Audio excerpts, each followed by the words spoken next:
Tonight I want to talk about a quiet kind of poverty that almost no one names. The modern person, no matter how rich or busy or loved, often has one strange and growing problem. They cannot sit alone with themselves anymore. I do not mean alone in a room. I mean alone without a phone, alone without music, alone without scrolling, without checking, without the small, constant company of a screen that always has something to show. Most people, if they sat in a chair tonight with nothing in their hands, would last about 90 seconds before reaching for something. This is not weakness. This is what years of training the nervous system to expect stimulation will produce in any human being. The body that has been fed constant input begins to read silence as a kind of threat, and the moment silence appears, the body fires a small alarm and says, "Give me something quickly." I am Master Anshin. I have spent more than 40 years in the bamboo groves and mountain temples of the East, watching what happens to a mind when it learns to be alone with itself again. Tonight, I want to share what I have seen and the smallest door I know back to a practice that humans have used for 10,000 years, and most modern people have lost in one generation. Let me start with what changed. In the world before screens, silence was simply the background of most days. A farmer walked the field with his thoughts. A mother sat in a kitchen with her hands. A child stared at the ceiling at night, bored, and made up stories. Silence was not feared. Silence was the cloth on which the rest of life was painted. Then we filled it, first with the radio, then the television, then the phone in the pocket, then the small earpiece that even made the walk to the corner shop into a moment of consumption. The cloth got covered, and the body forgot what the cloth even felt like.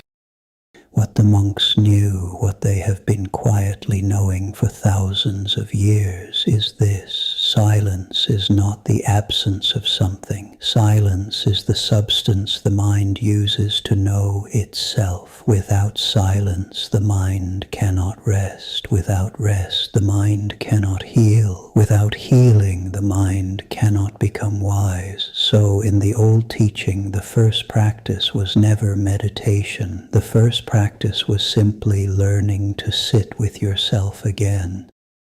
I am going to tell you exactly how this is taught in a monastery, because it is much simpler than most modern courses make it sound. A new student arrives. He is given one instruction. Every morning, sit on a cushion for 2 minutes. No technique, no mantra, no counting the breath. Just sit, eyes closed or eyes open, whichever feels easier. If you fidget, fidget. If your mind races, let it race. If you feel a wave of anxiety, do not push it away, but do not chase it either. 2 minutes, that is all. Most students laugh. They say 2 minutes is easy. They expect to be given a hard practice, but 2 minutes alone with yourself, with no escape, is much harder than people think. The first week, most new students cannot stay still for the full 2 minutes. They reach for something. They open their eyes. They check imaginary watches. They want it to be over. After 3 weeks, 2 minutes becomes possible. Around 6 weeks, 2 minutes becomes almost easy. By the end of 3 months, the student is asked to extend to 5. By 6 months, 10. By a year, 20. By the end, the student can sit alone for a full hour without reaching for anything. And the strange thing is, by the time they can do it, they no longer want to escape. The silence has become a friend. What changes in those months is not the body. What changes is the relationship to the inside. Most people are afraid to sit alone with themselves because they are afraid of what they will hear. They are afraid of the unfinished grief. They are afraid of the conversation they did not have with their parent. They are afraid of the choice they made at 25 that they have been quietly carrying. The mind never gets to digest these things because the moment they begin to rise, the body reaches for the phone.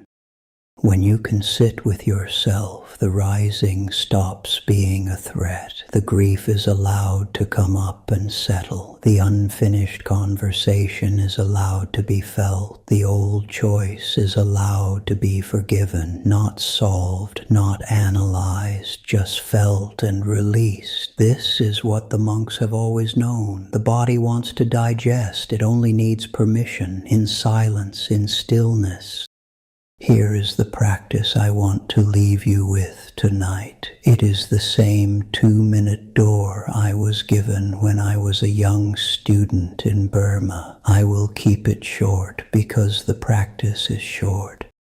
Tomorrow morning, before you pick up your phone, sit on the edge of your bed for 2 minutes. Set a timer if you need to. Do not put on music. Do not look at a screen. Just sit. Feel the soles of your feet. Notice the temperature of the air. Notice the small sounds inside the room and outside. Let your mind do whatever it wants to do. If it races, that is fine. If it is quiet, that is fine. Just stay.